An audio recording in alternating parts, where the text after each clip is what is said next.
Hello, hello there. My name is Murray. I'm with my co-host Corey, and we are the Real Guys. This is Siren Radio, and this is the Real Show with two E's. The music you just heard was "Living La Vida Loca" by Ricky Martin from 1999. What was that year like, Corey? Classic year. Wow. We've got a packed show for you today for this special broadcast. As always, I'm accompanied by my co-host Corey. How are you doing today, Corey? Splendid. Splendid indeed. So, for today, we have lined up, we have a review of the newest 2020 Spongebob Squarepants film, Sponge on the Run, and a breakdown of the newest trailer for Godzilla vs. Kong. So, let's start off with breaking down that trailer. What do you think, Corey? I think this can easily be summed up in a couple words. Right. This can be summed up by just saying, "Big meaty monster slapping meat." That's how I'd break it down. Big meaty monsters, big muscles, Yeah. big chests. Yeah. Big meaty monsters slapping me. Giant behemoths just punching each other. That's what I want to see. But spoilers, obviously, for Godzilla 2, Kong Skull Island, Yes. and potential spoilers for Godzilla vs. Kong. But Yes. yeah, let's get into it with big meaty monsters slapping me. Amazing. I'm glad that one tickled you. Yeah, it's the battle of the ages that make the 2020 election look like a game of patty cake. Let's do this. So it follows on from Godzilla 2, King of Monsters. Yeah. And obviously the first thing we get is like some sort of big explosion in some kind of mountain facility. And chaos is reaping the world. And the only thing that can stop it is a huge 20-foot gorilla fighting a huge 20-foot lizard man. Yeah, essentially. It's... Yeah. I always forget that Kong has now been made to the same size as Godzilla. Yeah, okay. First off, in this fight, who you got in this fight? Okay, see, I think if you told me to pick without the film, I would say Godzilla because he's massive. He has like lasers and stuff. But yeah, if you told me who's winning in the film, I'd probably say Kong. I think Kong, film-wise, would make for a better film winning. Well, Kong can use weapons. Kong's Yep. got opposable thumbs. Yes. Kong can use weapons to fight. Kong is like smart. He's like an 8. He's Exactly. smarter. He has brains. He has the brains.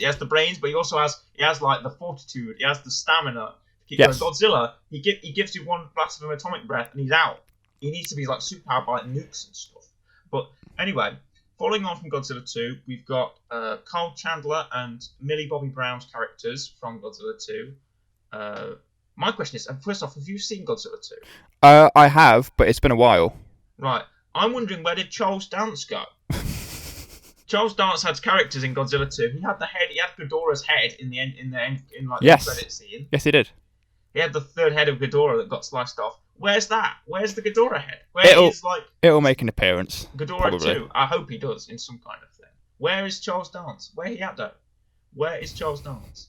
Anyway, there's disruptions in the world or something. Yeah. And Godzilla is attacking Monarch facilities in this trailer. He's hitting the facilities of Monarch, which is like this big company that's sort of dealing these huge titans and these huge kaiju and stuff like that. My thought is, obviously in this trailer, Godzilla seems a little bit underpowered. I thought the same thing. I swear, you always see Kong hit Godzilla. Like, he gets a clean shot on Godzilla right at the start and like... Punches him in the face. Exactly. Godzilla, I swear, never hits Kong in this trailer. No, I don't think he does. What does he do? He shows up, he like hits those planes and hits those boats and stuff like that. He's like, he seems very sporadic. He's There's the shot moving his arms around, crashing and bashing everything. Yeah, there's the two shots of his laser breath. One which Kong kind of jumps out the way of, and one which like, so Kong has this axe, right? Which on closer inspection is one of Godzilla's scales from his back. Oh really? If you zoom in, it looks like one of his scales, which would explain why he's able to block Godzilla's like laser breath. So he blocks that, and then proceeds to then hit Godzilla in the face with an axe. So Godzilla, it's a bit like Thor and Thanos from Infinity. Yeah, Godzilla isn't looking the strongest in this trailer. No, he's not, and I wonder if there are theories for that. People are saying there is. Well, no, there's several working theories. Theory number 1. Yep. There are 2 Godzillas. Yes. Because I swear, there's like in every Godzilla film, there's always been 2 Godzillas. Oh no! Sometimes there's only been 1 Godzilla. Well, especially in Toho's Godzillas. Well, yeah. There have been 2 Godzillas. There is a Godzilla that is sort of smaller, a bit weaker, a bit younger Godzilla. Then there's big, massive Godzilla who is like the real Godzilla, or larger Godzilla. That is theory number 1. Now, I don't want to get to theory number 2 yet, so we're not going to go to theory number 2 yet. But I mean, if it is, it would make sense if it is here's a baby Godzilla, and that's the one that's attacking first. And then here comes like big bad mama is gonna crush everyone. But Warner Brothers have said that there will be a winner of the fight. Yes. There's not going to be like a Martha situation. This isn't Superman versus Batman. No, this isn't Batman v Superman. Gotta save Martha. How do you say that name? There's not going to be a Martha situation going on just because their mums have the same name. Yeah. There's a clear winner. There'll be a winner, and it's going to be Kong. Yes. Kong is gonna defeat, or maybe they're just showing us because they're trying to make Kong look powerful, but really Kong's only going to get those like a couple of decent shots, and Godzilla's just going to wipe the floor with it. One of two things is probably going to happen. Either because obviously Kong has the connection when we see this in the trailer with the young girl, she has like the totem of the monkey of Kong and that sort of thing. So either he's going to win because he has an emotional attachment to his younger female, or he's going to lose because he has attachment to his younger girl. Yeah, and Godzilla's going to. Well, actually, Kong was seen like fighting like the war bats and fighting like those big things with the big tails that look like what he fought in. Yes, he swung one round to hit another one. What are they called, like the skull crawlers or something? Something like that. I love the fact that they're bringing other like smaller creatures into it. I quite like that. Yeah. But also, we're having a bit of an expanse on the Godzilla sort of monster mythos, because we had Ghidorah and Mothra in the last film. Yeah. I don't know. And Rodan. I don't know what happened to Mothra and Rodan. Did they sort of stay around? I think they did. Probably. They might make an appearance. Probably not. We might get Mothra or Rodan in this film again. Just a little note that spoilers for Godzilla 2. Sorry. Do you know Ken Watanabe, the famous actor? I believe Ken Watanabe's character, Dr. Yashiro or something like that his name was. Ken Watanabe's character dies in Godzilla 2, and yet if you look at the IMDb for this film, he's credited. It could be, he's flashbacks. credited, but his name isn't given. Oh. So we don't know who he's playing, but it's logical that he's like a flashback or or he's playing like a the twin same character, but he's in a flashback or he's in like something like that. Yeah. But Ken Watanabe is credited, despite the fact that his character is dead. Yes. So that'll be nice to see him show up again. We have a few new characters that are joining us in the sort of monster. What's it called? The Monsterverse or something like that. Yeah, it's something like that. Yeah. Alexander Skarsgård and Rebecca Hall are showing up as new characters. Well, a guy who I really like, Lance Reddick, is going to show up. I'm a big fan of Lance Reddick from The Wire, and from John Wick. Yes. Other cool shows that he's been in, and White House Down and stuff like that. I'm a big fan of Lance Reddick. Lieutenant Daniels. Was that his name? Yeah. Was that his name in The Wire? I don't know. I think so. Saying that, when you said that, all I got in my head was Forrest Gump. So. Oh no! That's his character. No, I think that's his name in The Wire, though, isn't it? I think so, but all I got in my head. He's Lieutenant Daniels. All I got in my head was Lieutenant Dan. All right, okay. No, that's Lance Reddick in The Wire. Anyway, we've got some new characters joining us for this one, and some old ones. I don't think people from Kong will show up, because Kong was like set in after the Vietnam War. So yeah, and I think this takes place more in the Godzilla universe. Yeah. More chance of people from Godzilla showing up. But yeah, exactly. Are they in Tokyo for that big final fight? I mean, I would assume so. Because it looks like it is. There's big, bright buildings. Godzilla's stomping around. Godzilla traditionally attacks Tokyo. Yes. So, do you know Godzilla actually means gorilla whale? Oh. Because the Gojira is a portmanteau of two Japanese words that mean gorilla whale. Interesting. Gorilla whale versus cool, actually, gorilla. Sort of to describe what Godzilla is. He's a big gorilla whale. But yeah. He must fight the big monkey, though. He must fight the big King Kong monkey. He must fight it. Let them fight, as Ken Watanabe says. But we know they're going to team up anyway. Yeah. We know they're going to team up anyway. Yeah, sure. Maybe there'll be a winner. Maybe like Godzilla will be like, you know what, Kong, you're all right. And Kong's going to go, yeah, you know what, you weren't too much. But yeah, they've both got to team up. Godzilla's been flipping out Godzilla's sensed a disturbance in the force, and he's got to destroy these monopsies or like start hurting people, start attacking cities again, right? Yes. But why? We're thinking, but why? We've sensed there's a disturbance. He knows something's up in the world.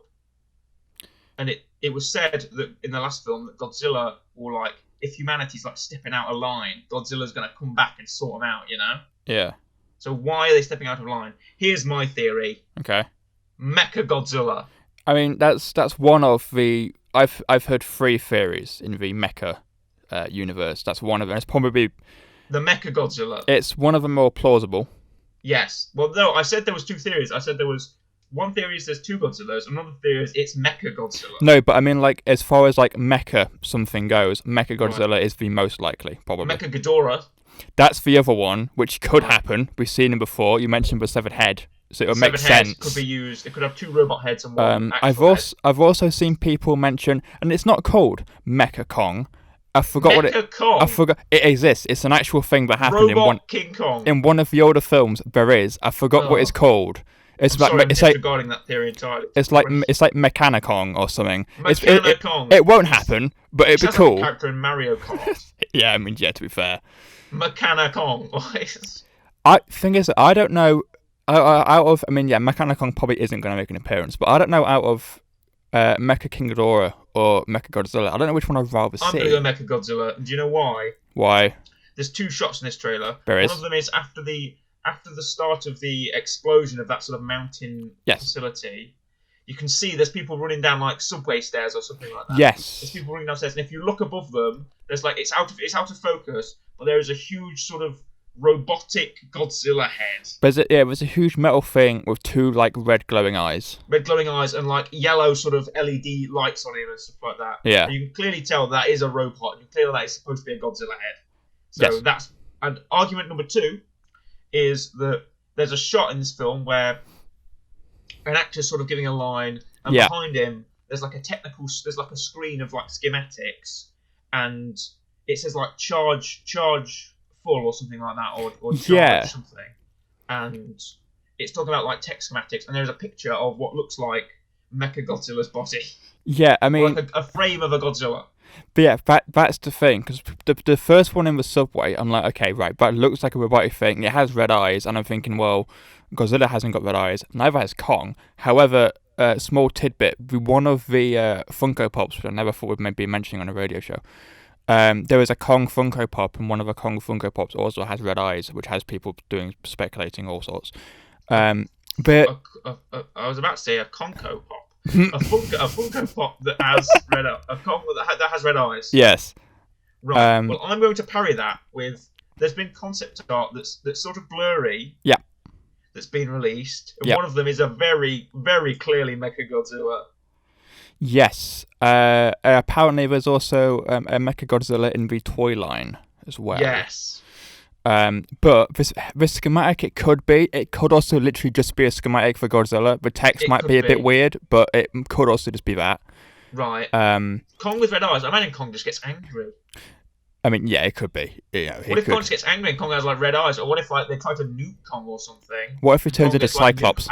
It turns into Cyclops. There's red lasers. Yeah, red out of his eyes. But no, I didn't notice the fact that he was using that axe was actually a Godzilla scale. That's pretty cool. If that is the case, that's a very smart. Because I was like, when I saw it, I thought, well, how's an axe like an axe? Which I assumed. It's like a wood axe. Godzilla like break that apart in 2 seconds. Well, that's what I mean. I assumed he just got a tree and I made an axe out of it. But if it is his scale, I'm like, okay, you know what? Fair enough. The plasma breath, is it? But I mean, it's. But it would absorb. This is a trailer that I quite enjoy. I like it when there's just loads of questions asked and there's loads of little tidbits. And so, okay, well, it could be something, but it could be something else. It makes logical sense for schematics. Make perfect sense. Here's what I think. Right, Mm-hmm. Godzilla's going nuts. Yeah. Okay. Godzilla's going nuts. Godzilla's freaking out. He's attacking all these places. And they're right. Who can stop Godzilla? Kong. So they go to Skull Island. Kong's fighting those things. Yep. And Kong, they like, I don't know, use the girl to like restrain him or chain him up. There's that scene where he's like stuck on that yes. Like dock area. So they restrain Kong. They chain him up and they're taking him on the boat. Godzilla knows Kong is like because they say they're the last of their races, they're the last of their kind. Yeah, they mentioned. Which sort of eliminates the two Godzilla theory. Yeah, well, they mentioned in fact there was like, there was like a great war going on, and these are the last two survivors or something. Because if you watch Kong Skull Island, there's a post-credit scene that has the two main characters played by Tom Hiddleston and Brie Larson. Yes. Watching this these old photographs, and on the old photographs there are cave drawings of a Godzilla, Ghidorah, Rodan, and Kong. I would also like to quickly point out a third theory that I just remembered is also a thing I've seen, which is where it's kind of a merging of the other two, where some people are saying that the first Godzilla in the trailer is Mechagodzilla wearing like a Godzilla suit, so it looks like Godzilla. What, a Godzilla skin suit? Yeah, that ain't gonna happen. That's not a thing. No, that seems really weird. Or maybe it's like,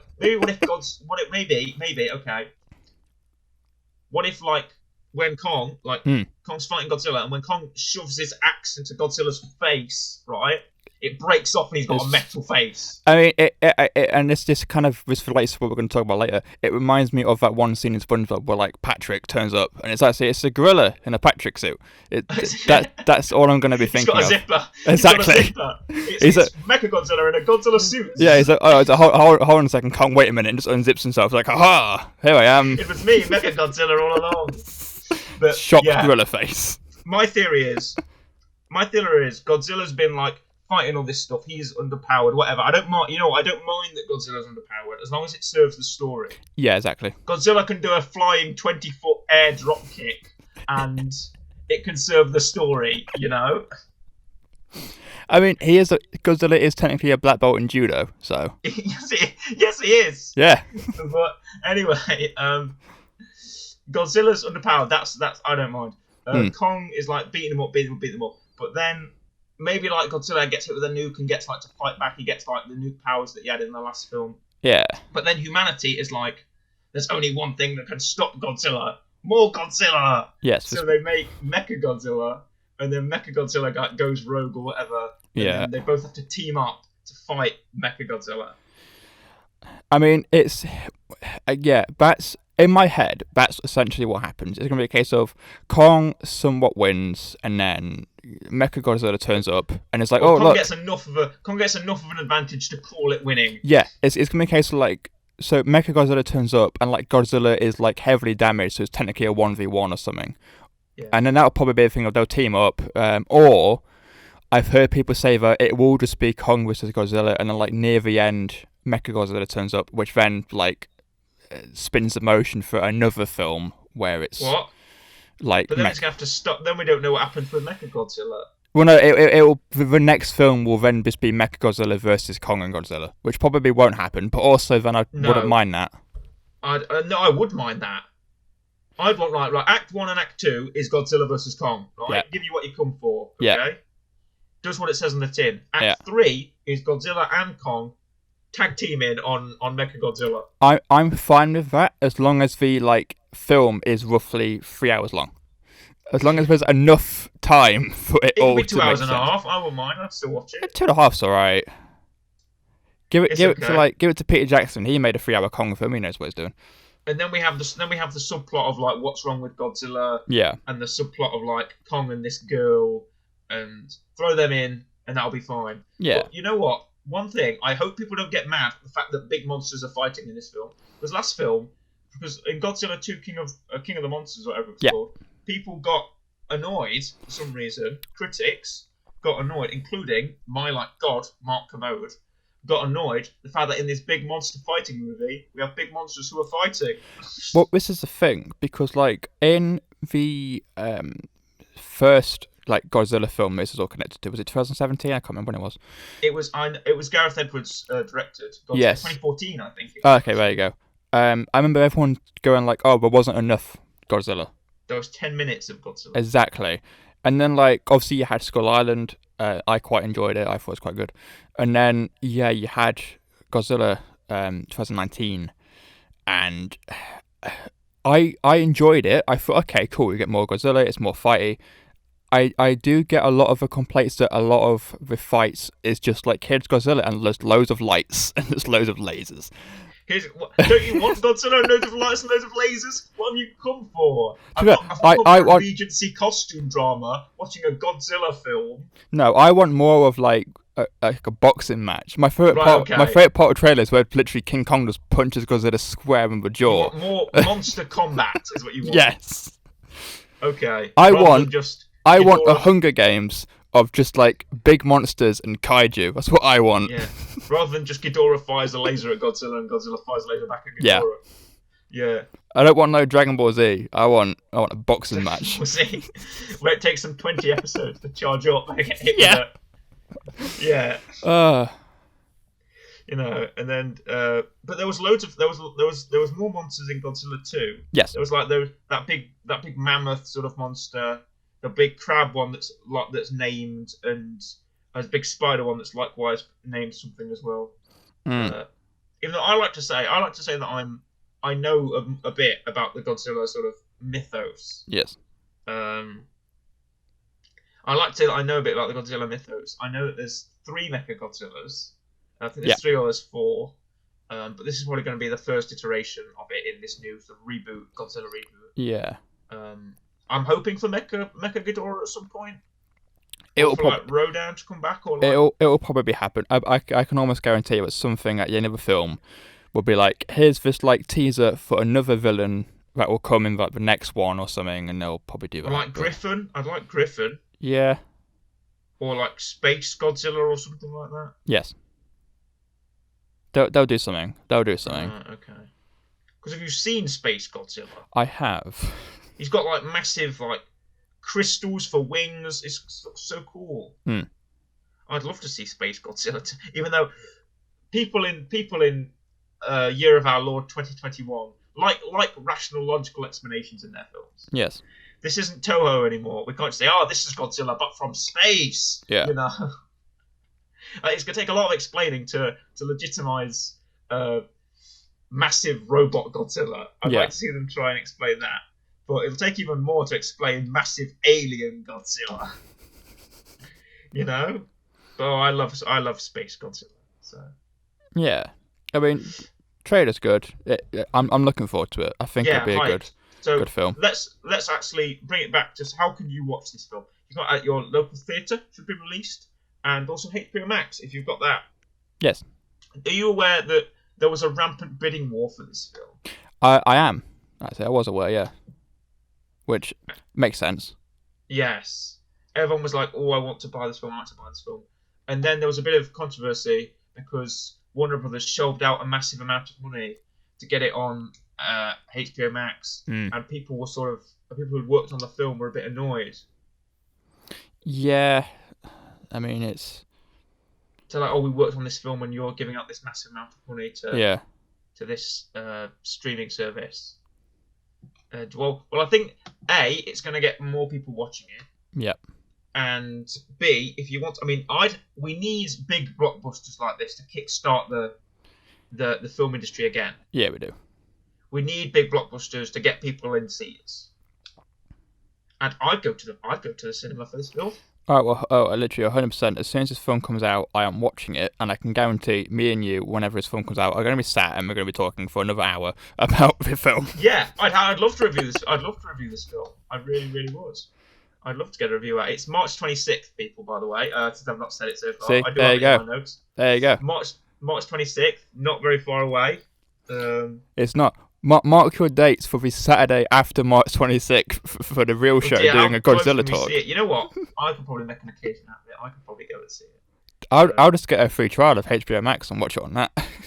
Oh yeah, good idea. You know, pay the whatever it is to actually rent it or watch it, because I presume they'll do that where like you have HBO Max and then you have to pay to watch it. No, that's bad. I hate it when Disney Plus did that. I was rolling. I was like, why? I bought this service. I paid £6 for this service. You're not going to give me the film for free? Come on, I'm not going to pay an extra £20 to watch your weird live action Mulan reboot. Yeah, but the companies need money. That's what we need, man. Yeah, and speaking of that awful Mr. Krabs impression, it's not bad. It's not bad.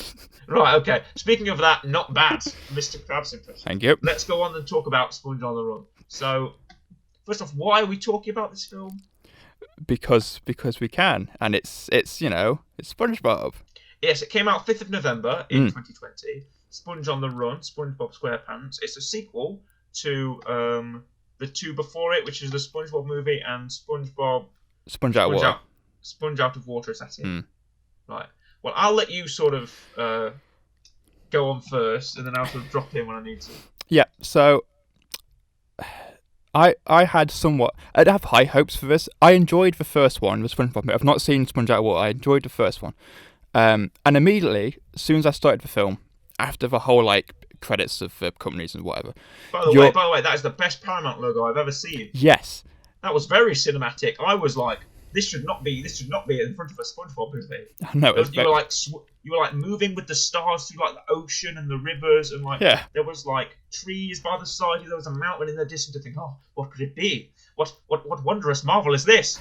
Paramount. Oh, Exactly. But it starts off with this I've called it fake David Attenborough because it's essentially what it is. It's Jacques Cousteau, isn't it? That's who they're parodying. Well, yeah, but it's just that wildlife narrator voice where it's here we have the ocean, the coral reef, and then it goes into the water and you're seeing all these fish, which look. I like how we start off with sort of semi-realistic animated fish. Which, by the way, I love. I saw a lot of complaints or people saying that they don't like how the film looks. I think this film looks great. I think it looks that's one of my stunning. Things. And then you see normal fish, right? Fish you would see in the coral reef, and then jellyfish pop up, and then bang, transition. There's Bikini Bottom, and for the first 5 to 10 minutes of this film, I quite liked it. You have Mr. Krabs, and he's counting money. You have I'm trying to get the order correct. You have the Goofy Goober, and you have Patrick, who drops his ice cream. Then you have Sandy and the robot, who becomes more of a feature in this film running forward. In this. And then you have Squidward, and then you have SpongeBob. And then you have the first part of the film that I laughed at somewhat genuinely, which is the Good Morning Patrick, Good Morning SpongeBob bit. No, I didn't. If we're counting laughs, I didn't laugh at that. I did, because it went on for a while, and I thought, you know what, I don't mind this. Okay, well, let me just mention that I'm incredibly... I agree with your animation. The new CGI style looks great. It was shelved out for this sort of big film budget. They can't do that all the time. I don't think it looks as good as no, the show's art style is very signature. Yes. And you can't really change much of it, but I like the modernized CGI style where you can sort of see much more than what the animation leaves out sometimes. Yeah. I thought it was sort of a blend of the animation of the show, and sometimes, in the show where they do those hyper-realistic close-ups? Yeah. It's sort of a blend of that, and I like that, because you can have your cake and eat it as well. But, they bring you to the sort of Jacques Cousteau-esque French narrator, nature documentary narrator, brings you to Bikini Bottom, and all the characters you love are there, and they've got the same voice actors, which I adore. Mwah! Chef's kiss, because I'm so happy they didn't shelve them out. They didn't get rid of them for some celebrities. I'm so happy about that. Yes, your celebrities do appear, like Aquafina voices that robot, and there's some other celebrities that show up that we'll mention. Yeah, we'll get onto that. Yeah, we'll get onto them. But I'm so happy they got Tom Kenny and Roger Bumpus and everyone who comes back to do the voices, because not only is it in line with the sort of universe of the show, but also there's just a feeling of hearing those voices again. Yeah, exactly. Hearing the voice of Clancy Brown as Mr. Krabs, and Mr. Lawrence as Plankton, and Caroline Lawrence as Sandy, and everyone. It brings it back. It brings you back to that good old SpongeBob feeling of hearing those voices, and I think that's perfect. Yeah, and I mean, like I said, the first 5-10 minutes of this film, it feels like the show. It feels like exactly like the show. Yes, and it's also somewhat reminiscent of the SpongeBob movie, the first one, because it's okay, here we have this thing, and it's just normal, and it starts off, and then so the first couple minutes is the just kind of here's all the characters. We find out that the robot that Sandy made, she is trying to essentially sell to Mr. Krabs as just Yes, as this like automatic robot that can essentially do Mr. Krabs' job without him doing anything, and it's free, which he loves because he doesn't like wasting money. Immediately, the robot gets fired. Yeah. Well, the robot fires him. Yes. Yeah, and Mr. Krabs thinks he's joking, and the robot fires him. Plankton ends up getting it, and then we find out that like Gary is gone. The guy's gone for a reason, because I've got a few notes here. First off, I like that the sound effects are the same. Yep. Like Squidward walking, that sort of weird, awkward suction cup noise he makes. Yes. Mr. Krabs and his like his little legs. That's the same. I love that. I love Karen. Karen is the best character in the entire movie, even if it's just a minor role. I think she's my favourite from the show. She's my favourite here. It's the talking computer face and her completely dry voice is just amazing. It's definitely standout. Yeah, that's great. I like Auto as well. For a new character, I think Auto really works. Yes. She's this robot. The fact she was made by Sandy. I did get I had 4 laughs in this film. Yeah. My first laugh was at the fact that Auto keeps repeating the words "you're fired," telling people they're fired, even when they're just doing nothing, or they're just doing tasks that aren't related to them being fired or hired. Yeah. That's one of my laughs, especially when she starts SpongeBob and Patrick get into the car she's driving, and she just randomly says, "You're fired." Yep. It's great. Anyway, I like that the Bikini Bottom sections at the start play out like an episode of the show, especially for the first like half an hour or so. Yeah. But yeah, then we go to Atlantis. Yes. Atlantic City is it's called. Yes. And Poseidon is there. Now, Poseidon sort of looks the same as he did in the... Well, he's not got a beard. He looks the same. This is my point. He's now gone through roughly like 3 different changes of appearance. Yeah, I think he's the same character though, supposed to. He is. So you have him in the show where like he's flipping burgers and he's this like big, sort of strong, muscly like merman with a massive beard and long hair. Is that Jason Momoa, but a merman, essentially? Yeah, green merman. Yes, and then you have the first SpongeBob movie, which is also why it's similar, because again, they go to Atlantic City, where he's like bald and ginger and kind of fat. And then you have this one, where he's got the black hair back, but it's not as long. Doesn't have a beard, or does have a beard in this? I can't remember, actually. He doesn't have a beard. And yeah, he's somewhat more slim. It's like, why do they keep changing his appearance? Just pick one. Yeah, there are 3 Poseidons. There's Poseidon from the show, who is sort of more muscly and wearing that sort of big crown with the seashell on it and has the trident and everything. He keeps that. Poseidon in the first movie has a bit more of a pronounced beard. Yes. And wears a bit more clothes. Has a bit more clothes on. His general body shape still looks the same. Like he's still a green merman. Yeah, he's just bald. But he's just bald. He's bald. And this Poseidon is sort of the same. He's still a green merman. Yeah. But he said he's got black hair instead of sort of ginger hair. And yeah, I think they're supposed to be the same character though. They are, I think. I think they're supposed to be the same character. I don't think they're supposed to be different characters. No. But anyway. Also, I like how the designs of everyone else is sort of stuck the same. Yeah. But yeah, Poseidon's changed, but I think SpongeBob and young SpongeBob and that whole sort of camp thing has sort of remained the same.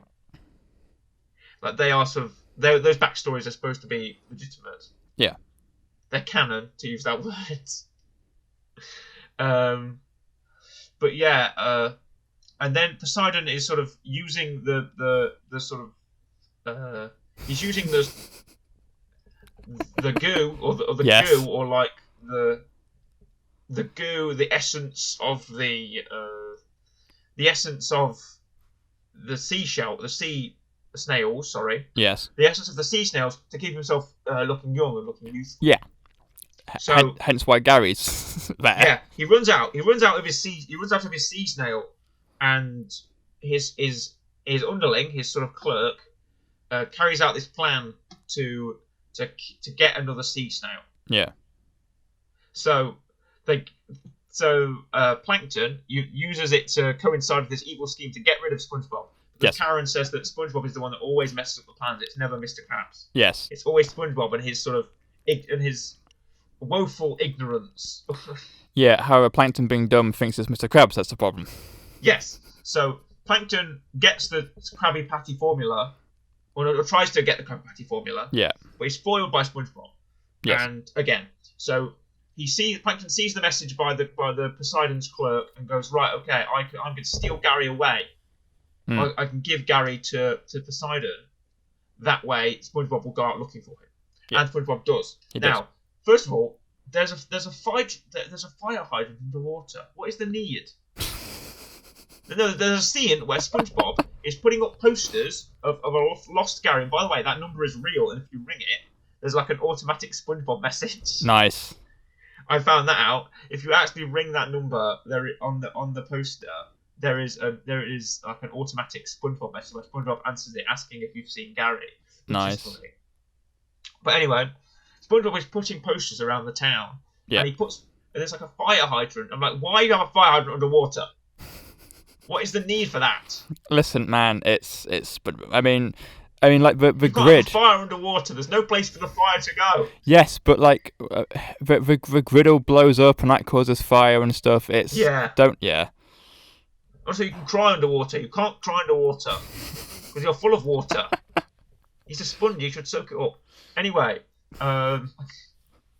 so they go out in the new car, piloted by Auto, driven by Auto. And they go to Atlantic City, and this is the first of many live-action segments of the show. First of many live-action segments of the film. There are some connections to the previous show and to the films. Like the Krabby Patty Mobile shows up, the Magic Conch Shell shows up. Yeah, that's what I like, because it is very similar to the first movie, where it's like, okay, we need to go to Atlantic. We have this let's get a vehicle. Let's go have like a little road trippy sort of thing. I like the fact that the Krabby Patty Mobile turns up, and that sort of thing. And then, it's upgraded. There's a bigger one. Yeah, I mean, so there's a bit before the live-action bit where Patrick's like, oh, this is like a buddy cop movie where we'll do this and then we'll fall out and become friends again, which then happens in like the next 5 minutes. It does happen. Yeah, it does actually happen. Which I quite enjoyed. And then, they get back in the car, which Otto keeps driving off, which I found quite amusing. Yeah. And then... the first part... They go to like this sort of canyon. And this is a part where I was like, this film is... We're near to my second laugh. Of it. Yeah, this is a part where the film takes a turn. It definitely takes a turn. And hard it's a good turn. I really like this turn. It's a hard left turn straight into Keanu Reeves Avenue. Yes. And baby, am I loving it? Yeah, because he turns up. Has Sage. He's just a head in a... He's a tumbleweed. A head of tumbleweed. He's wearing like hippie clothes. You can see he's wearing like hippie necklaces and like a robe and stuff. And it's just a head. It's just Keanu Reeves' head. Yes, at this point, Otto was driven off as well, by the way. Yeah, Otto was driven off, left them in this dream, which we're told isn't a dream, and then is a dream, and then is a dream, and then is a dream again. Yes. We don't know whether it is or not. Probably it was. But anyway, Keanu Reeves' Sage shows up. But hold on. Keanu Reeves Sage shows up in the dream, and then he shows up in the car afterwards. Yeah, this is the thing. Yeah, because it is a dream, and they're in a desert, a realistic desert, which is actual, Yeah, it's live action. It's live action desert. It's above water desert, as opposed to the below water deserts. And he goes like, right, you guys have a challenge. Here's a courage token. The challenge is in these saloon doors, and then they proceed to just leave him. Yeah, they do. No, he rolls off, doesn't he? Well, no, they run in the doors, and he's like, "Oh, guys, I didn't tell you the challenge." And he goes, "Patience," and then he leaves. Yeah, he leaves, and then they go into the saloon, which is one of my favorite parts of the film. I mean, probably my favorite part of the film. They go into the live action saloon, and by the way, I used to hate, especially in the other two films, I used to hate whenever it would be live action. Like, oh, come on, show me more of that animation. Yeah. But no, this bit was actually probably my favorite bit of the film. They go into the saloon. And there's these zombie pirates. Yes, good old zombie pirates. Which exist. A joke is made out of them. Zombie pirates. Zombie pirates. They're sort of moving around, jiggling and whatnot. And then they just stop dancing. Well, what ends up happening is they get this. I think this happens before we dance. This whole thing pops up where it's like, oh, it's El Diablo is coming. Oh, Diablo, and it's the signature theme song, which is the words "Very Bad Man," which I thought was hilarious because literally it's just the words "El Diablo" repeated like 5 times, and it just goes "Very Bad Man." Yeah, and that's it. That is simple. I think that was quite funny. I thought it was great. And then, yes. Just to tell you how bad he is, this song I have to tell you that he's a very bad man. And then, yes, the zombies start dancing. Essentially, it's a boy band.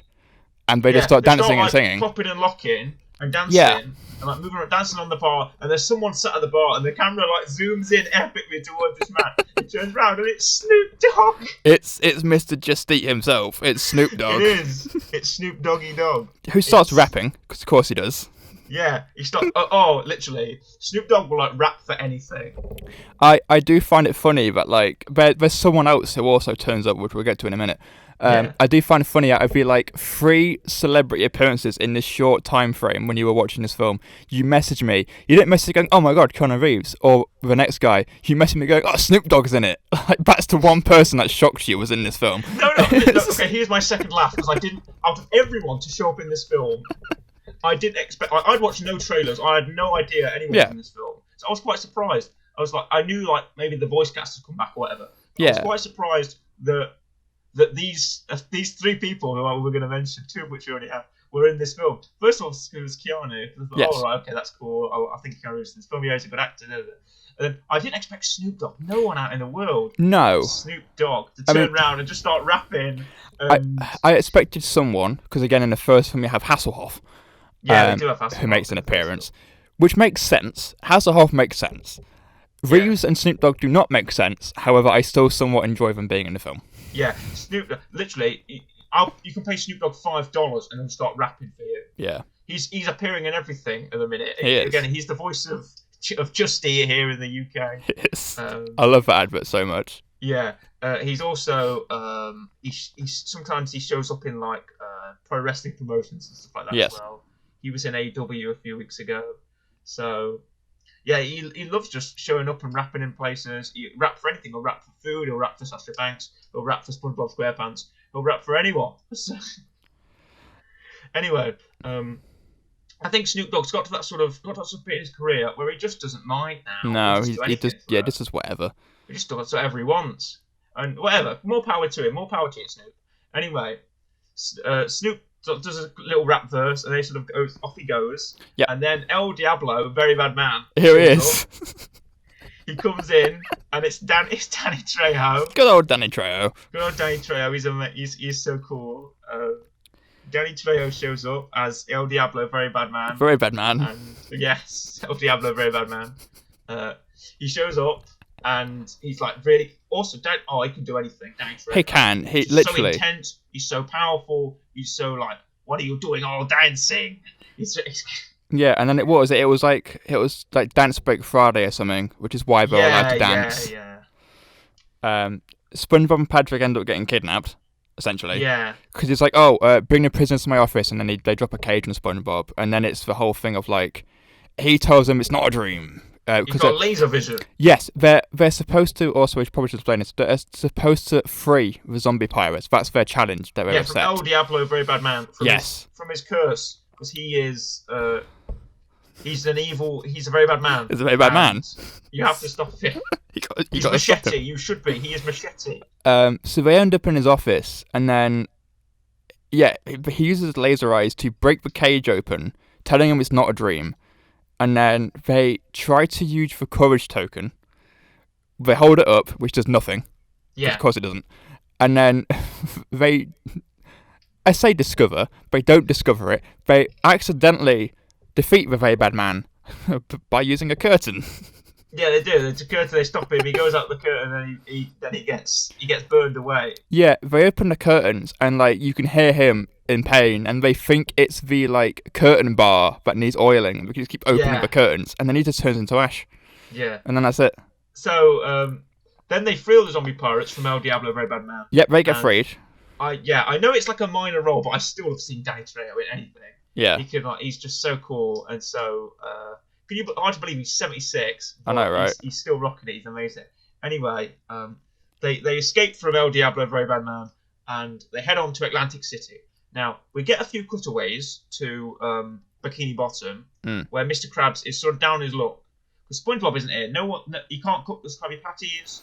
He can't help with the business, and Squidward isn't going to do it. By the way, Squidward is sort of like the unsung hero of this film. Yeah. Squidward tries to do it, and then the griddle blows up, so he can't do it. Because he doesn't do the magic sequence of events where you like sing it a song and you like do a dance and then it works or whatever. Yeah. So you have to read it like a story, don't you? If you read it a story, then you have to like turn the knobs or turn the dials to a precise thing, and then it will work. It's turn it on, wiggle the gas, and then you read it for the young griddle that could. Nice. And then Squidward gets like 4 words in. He goes, "There once was a young griddle," and it just blows up and flies in the sky. Excellent. Which SpongeBob things do often do. Yes. To blow up and fly in the sky. Including SpongeBob himself, who cries and flies in the sky. Yeah. The one thing that I would have loved was there an "ow my leg" in this film? I don't. Was that his running joke in SpongeBob? It was. I love that. Ow my leg! My leg in the background. It's great. Yeah, I don't think the my leg guy was in this film. I know the old woman was. The old woman with like the glasses. Yeah. She was in this film, and so was the big sort of guy. The big guy was the lobster. Was like Ricky the lobster in this? I don't know who you think he was. Don't think so. No. The newscaster was in this film. His name was like Peter Perkins, whatever his name was. Yeah. He's voiced by D. Bradley Baker, who I know from Star Wars: The Clone Wars. Yeah. But, who also voices Gary, I think, as well. Anyway, they drive to Atlantic City. Yeah. And Sage shows them this mirror to see what's happening to Gary. Yep. He shows them the mirror, and they're like horrified that Gary's being used as this guy's like shaving cream or whatever. Yeah. Poseidon's rubbing him on his face. He's like, "Oh no, we've got to save Gary." So they drive to Atlantic City, and they barely fly. They're traveling very fast. They fly to Atlantic City, and Sage Keanu Reeves warns them to not get involved in the glitz and glamour of like underwater Vegas. Yeah. And what they do is they get involved in the glitz and glamour of underwater Vegas. Yeah, it's funny how that works, isn't it? Yeah. Okay, here's my third laugh of the film. Okay. My third laugh is when they're at the table. They're at the gambling table. Yeah. And it was sort of an existential laugh. They're at the gambling table. SpongeBob's winning loads of money, and all these fish come around him, and SpongeBob goes like, "Who are you guys?" And they go, "We're your entourage." And I laughed at that purely because in even in real life, when you're at these tables and you're making loads of money, people are just near you in hopes that like they can get money off you or something like that. And it was sort of a depressing real life laugh, but it was a laugh. Mm. And so they like overdose on sugar and eat all this candy and stuff like that, and fly around on roller coasters and everything, and they get drunk and black out and whatever. Mm. But whether they land in front of Poseidon's like palace, which is like a hotel, which I thought was fun. Yeah. So because they go out and they go in there to try and find Gary, and meanwhile, Mr. Krabs gives up the Krabby Patty secret formula to Plankton. Yeah, just hands over. He shows honour in not wanting it through these means.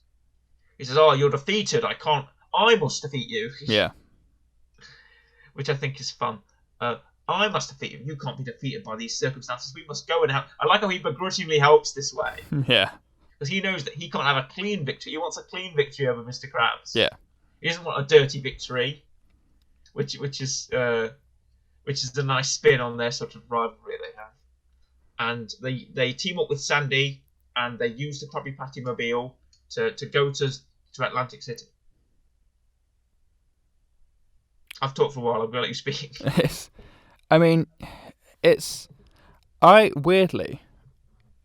like I said, I didn't have the biggest hopes of this, but I actually thought it was quite good. Mm-hmm. So if I'm not mistaken, they go. Film kind of it wraps up with Poseidon confronts SpongeBob and Patrick. Well, no, SpongeBob and Patrick pretend to be these entertainers. Yeah. But then they get captured and they're sentenced to execution, which is sort of a live event. Which then they're not sentenced to because Poseidon finds them amusing or something. Yeah. And they're sentenced to some kind of they're sentenced to die, but then they aren't. They're sentenced to have a weird talent show. And then all the team show up. Mr. Krabs and Sandy and Plankton and Squidward all show up. And this is where my fourth laugh happened. Okay. When my fourth and final laugh of the film happened when SpongeBob was describing the festivities at his summer camp. Yeah. They have a flashback to where all of them were at camp together. Plankton, not Plankton. Squidward, SpongeBob, Patrick Star, and Sandy. You all have a flashback to that, and SpongeBob is describing the activities. It's going jellyfish catching, boat riding, or whatever, and he goes whale watching, and there's just a crowd of people just watching a whale, just staring at it, just staring at this whale that's just sitting there, and the whale kind of goes, "What are you guys all looking at?" And I just burst out laughing because I love when something is so obviously what that thing is. That it's funny. Yes, well, it's literally just people staring at a whale. They're all in a big huddle. They're just looking at it. And I just love that. And the whale's not doing anything. The whale's just sitting there. It's like, what are you guys all looking at? I thought that was funny. I laughed at that. But Poseidon allows them to escape after this impassioned speech by all the members of the team. Yeah. But then he says, "But you must give me the sea snail. You must give me Gary." And by the way, Poseidon is voiced by the same guy that did the dolphin in the last SpongeBob film. I know you didn't watch that, but there's a sort of a dolphin character, and it's voiced by the same person that does Poseidon in this film. Yeah. But anyway, Poseidon comes out. Poseidon's like, "Well, you got to give me Gary because I don't have any friends. You know, he's lonely." And SpongeBob's like, "Oh well, I'll be your friend." And then what I would have loved is when SpongeBob is giving his speech about how you should always be yourself, and Poseidon goes, "You're right," and he takes off everything that he's sort of wearing. He's wearing like plastics. He's got plastic surgery, and he's wearing all these sort of bits of armor and that sort of thing. And he's really fat, and he's got like a massive chin and that sort of thing. But I would have loved my bald joke to come. His bald joke to come back. When he takes off his wig and he's bald, I would also go, "He's bald! Ah, my eyes!" I was expecting that.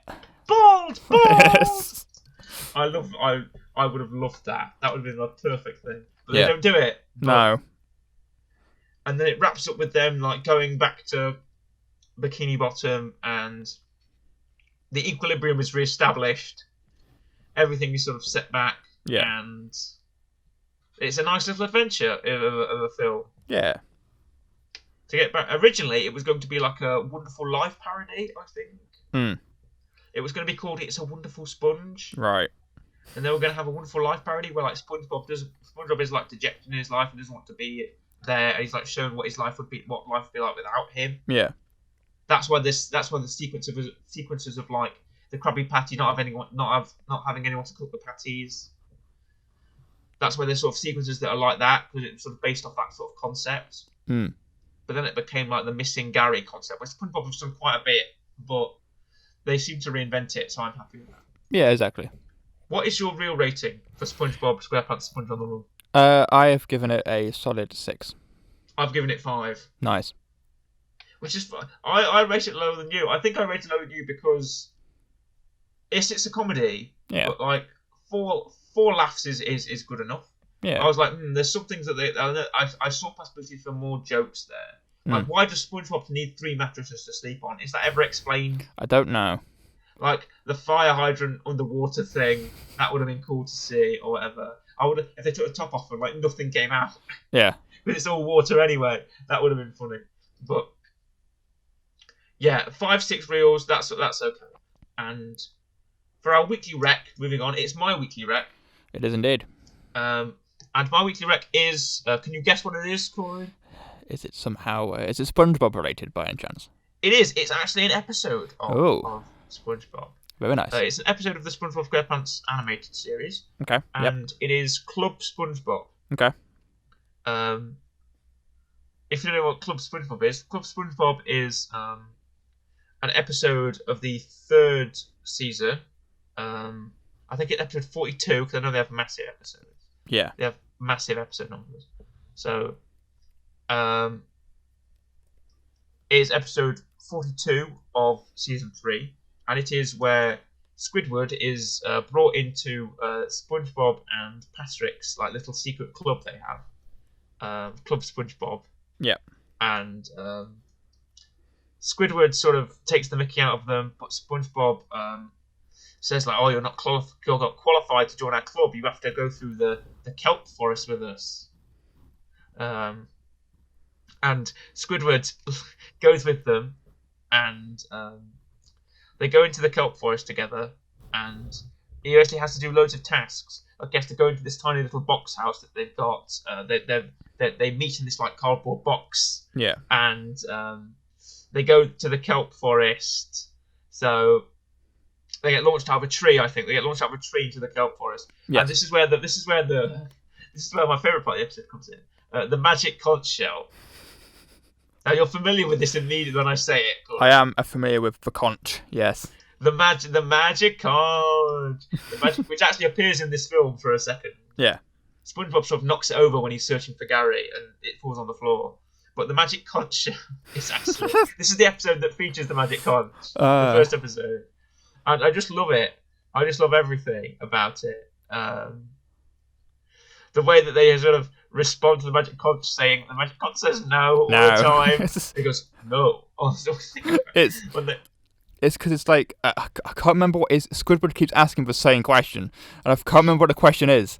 But it just he's got a string, so he'll ask it, and he'll pull a string, and he goes no. He'll ask it again, pull a string, no, and it just doesn't change. Yeah. I think Squidward's asking if they're anything to eat, don't they? Yes. I rewatched the episode. No. He's asking if. I think he's asking specifically if he can have anything to eat. Yeah, Squidward's is like the Squidward goes no. And Squidward's like starving to insanity. Yeah, he just goes mad. Because of this conch shell. Oh, the magic conch shell. I mean, and then it's revealed at the end that the sort of guy that saves them was also following the conch shell. Yeah. And they got to praise the magic conch shell. And then they like ask it like, how do we get out of the kelp forest? And it says like nothing or something like that. Yeah. So they do nothing and they just end up sitting there.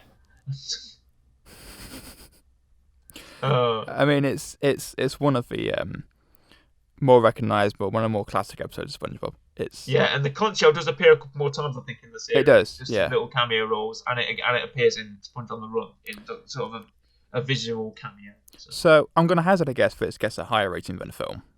Yes, it gets 7 reels. Okay, that's fair. The episode Club SpongeBob gets 7 reels, and you can go out and the whole series is on Netflix, so they've got the rights for SpongeBob, so you can go and watch Sponge on the Run, dear listener, and you can go and watch Club SpongeBob as well. Very nice. So there we go. And we're going to end with a song from Godzilla, actually. Yes. We're going to end with Heroes by David Bowie. Not sure. We've played a Bowie song before, yes. We've played a Bowie song before. And this is from Godzilla 1989. The very famous Godzilla, That's a Lot of Fish, Matthew Broderick Godzilla. Yes. Which we can probably do an episode on later. Yeah. Actually, we'll do one before we talk about Godzilla vs. Kong. That makes sense. That'll be fun. We can both watch that. Yeah. So, this was The Real Show with Corey and Murray, and we'll be finishing off with Heroes by David Bowie from Godzilla 1998. I think, not 1989. Don't know what I said. Yeah. Stuff me. But anyway, goodbye, folks. See you soon. Bye.